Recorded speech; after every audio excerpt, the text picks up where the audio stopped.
पगली, भाई नहीं बदलते, बस वक्त बदल जाता है। बहन भाई का रिश्ता भी कितना अजीब सा है ना। यह कभी मोहब्बत का है तो कभी लड़ाई का, कभी दोस्ती का है तो कभी दुश्मनी का। मेरा भाई मुझसे 4 साल बड़ा है। बचपन में मुझे वह बिल्कुल भी अच्छा नहीं लगता था। मैं यह बात उसके मुंह पर ही कह दिया करती थी कि भाई तुम मुझे बिल्कुल भी पसंद नहीं हो। यह सुनकर वह बहुत ज़ोर से हंसता और चला जाता। भाई को नापसंद करने के बहुत सारे कारण थे।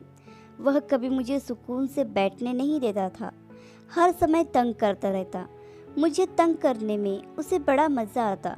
कभी मेरी चोटी खींचता तो कभी गाल को ज़ोर से खींचकर चला जाता। कभी मुझे मार कर छुप जाता, कभी मेरी गुड़िया के हाथ पैर तोड़ देता, कभी कभी तो हद ही कर देता। मैं साइकिल चला रही होती तो मेरी साइकिल को ज़ोर से धक्का दे देता, जिसके कारण मैं गिर जाती। एक दिन साइकिल से गिरने के बाद मैंने पापा से भाई की शिकायत की। उस दिन पापा ने भाई को बहुत मारा। मार उसे पड़ रही थी, मगर दर्द मुझे हो रहा था।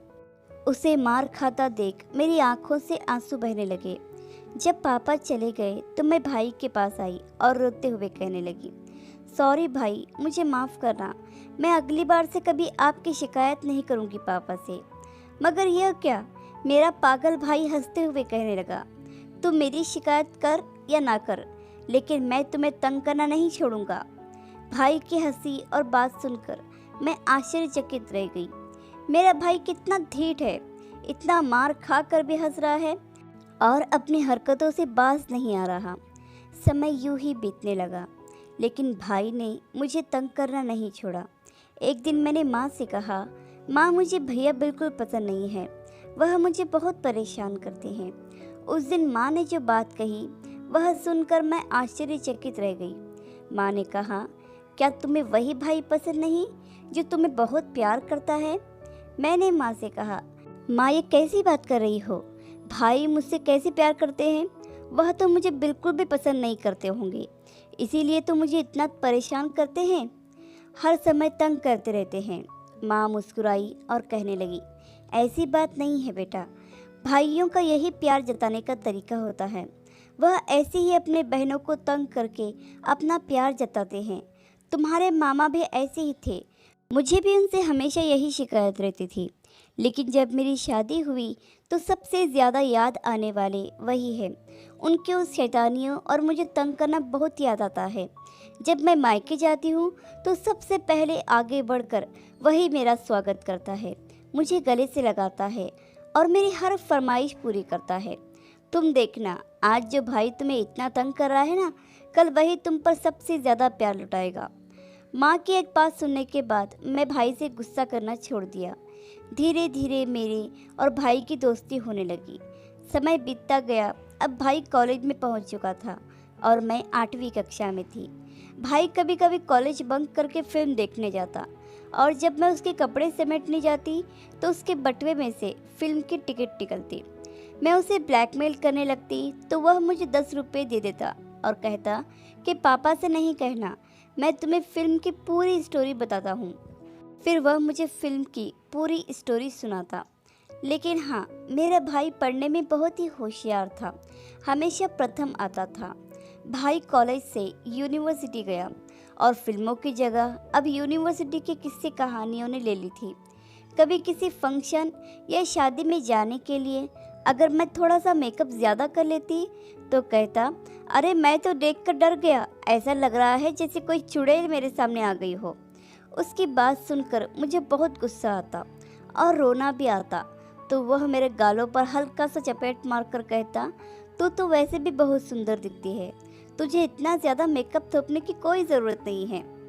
जब उसकी बात सुनकर मैं हंसने लगती तो कहता, अरे मैं तो मजाक कर रहा हूँ, तू तो बहुत डरावनी लगती है। बस ऐसे ही मुझे तंग करता रहता। मेरी शादी के दिन भी उसने मुझे तंग करना नहीं छोड़ा। कहने लगा, मेरा मन कर रहा है कि तुम्हारे होने वाले दूल्हे से कहूँ कि भाई क्यों अपने पैरों पर कुल्हाड़ी मार रहे हो। तुम्हें पसंद करने के लिए एक से एक खूबसूरत लड़कियां हैं दुनिया में, इसको ही क्यों पसंद किया। माँ ने भी कहा, अरे अब तो इसे सताना बंद कर दो। एक बार जब ब्याह कर चली जाएगी ना तो तुझे बहुत याद आएगी। फिर किसे सताएगा? यह सुनना था कि उसकी आंखों में आंसू आ गए। उसे रोता देखकर मैं भी रो पड़ी। शादी के बाद जब भी मैं मायके आती तो भाई के चेहरे की खुशी देखने लायक होती। मेरी शादी के 2 साल बाद भाई की भी शादी हो गई। भाई की शादी वाले दिन मैंने उसे भी बड़ा तंग किया, मगर वो खामोशी से सब कुछ बर्दाश्त करता रहा और सिर्फ मुस्कुराता रहा। शादी के बाद भाई विदेश चला गया।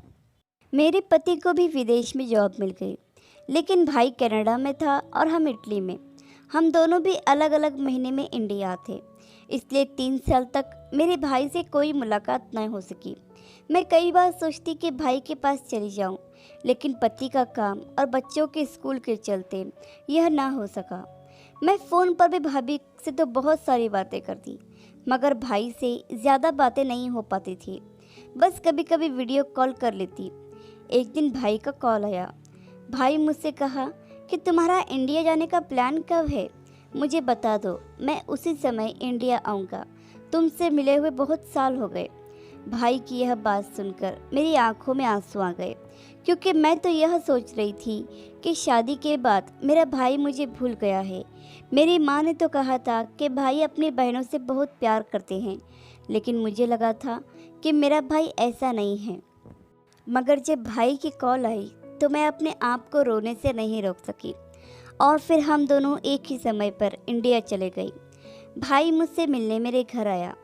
मुझे भाई बहुत बदला बदला सा लगा। अब ना उसके आंखों में वह शरारती चमक थी और ना ही चेहरे पर वैसी मुस्कुराहट और ना ही वह बात बात पर हंसना। बहुत संजीदा मर्द बन चुका था। वह मुझे बहुत परेशान सा भी लगा। वह मुझसे मिलने ज़रूर आया था, लेकिन मेरी उससे ज़्यादा बात ही ना हो सकी। मैं उसकी परेशानी का कारण जान ही ना पाई। मैं सोचने लगी कि जब हम छोटे थे तो मैं उसके दोस्त की तरह थी, इसलिए वह मुझसे सब कुछ शेयर करता, लेकिन अब उसे दोस्त के रूप में पत्नी मिल गई है। अब मुझसे क्यों अपने दिल की बात शेयर करेगा? यूं ही दिन बीतने लगे। फिर एक दिन मेरे पति मुझसे कहने लगे कि मुझे ऑफिस के ज़रूरी काम से कनाडा जाना है, बच्चों की भी छुट्टियां हैं, अगर तुम चाहो तो तुम भी मेरे साथ चलो, तुम्हारे भाई से भी मिलना हो जाएगा। पति की बात सुनकर मैं बहुत खुश हुई। आज मैं पूरे 10 साल बाद भाई के घर रहने और भाई के साथ समय बिताने जा रही थी। हम कनाडा पहुंच गए। हमें देखकर भैया और भाभी और बच्चे बहुत खुश हुए। भाभी किचन में खाना बना रही थी। मैं उनके पास गई तो भाभी ने कहा कि तुम अपने भैया के साथ बैठो, मैं कर लूँगी। मैं बाहर आकर भैया के पास सोफे पर बैठ गई। कुछ देर तक भाई को देखने लगी, फिर कहा, भाई क्या तुमने वह फिल्म देखी है? मैंने इतना कहना था कि भाई मुझे देखकर मुस्कुरा दिया और मुझसे कहने लगा, क्या तुमने देखी है? मैंने कहा, नहीं देखी। तो भाई ने फिल्म की सारी स्टोरी सुना दी। उसकी आंखों में वैसी ही चमक लौट आई। मैंने भाई से झूठ कहा था कि मैंने फिल्म नहीं देखी है, जबकि मैंने वो फिल्म देखी हुई थी, लेकिन भाई के मुंह से दोबारा फिल्म की स्टोरी सुनकर बहुत अच्छा लग रहा था। फिल्म की स्टोरी के बाद फिर से यूनिवर्सिटी के किस्से कहानी वाली बात शुरू हो गई। हमारे बचपन की यादें ताज़ा हो गई। बचपन में जिस तरह से मुझे भाई सताया करता था, सब कुछ भाई हंस हंस कर कहने लगा। हमारे बचपन की किस्से कहानी सुनकर भाभी भी खूब हंसने लगी। मैं बस भाई को देखते जा रही थी और सुनते जा रही थी। आखिर में मैंने भाई से कहा कि भाई तुम बिल्कुल पहले जैसे ही हो, मुझे तो लगा था कि तुम बिल्कुल बदल गए हो। भाई ने कहा, तुमने ये कैसे सोच लिया कि मैं बदल गया हूँ? मैं कहने लगी, तुमने मुझे तंग करना छोड़ दिया है, मुझसे बातें करना छोड़ दिया है, मुझे किस्से कहानियाँ सुनाना छोड़ दिया है। भाई बोला, तुमने भी तो मुझसे लड़ना छोड़ दिया है, बात बात पर गुस्सा करना छोड़ दिया है, मुझसे नाराज़ होना छोड़ दिया है और मुझसे फरमाइशें करना भी छोड़ दिया है। क्या तुम नहीं बदली? भाई की यह बात सुनकर मैं खामोश हो गई।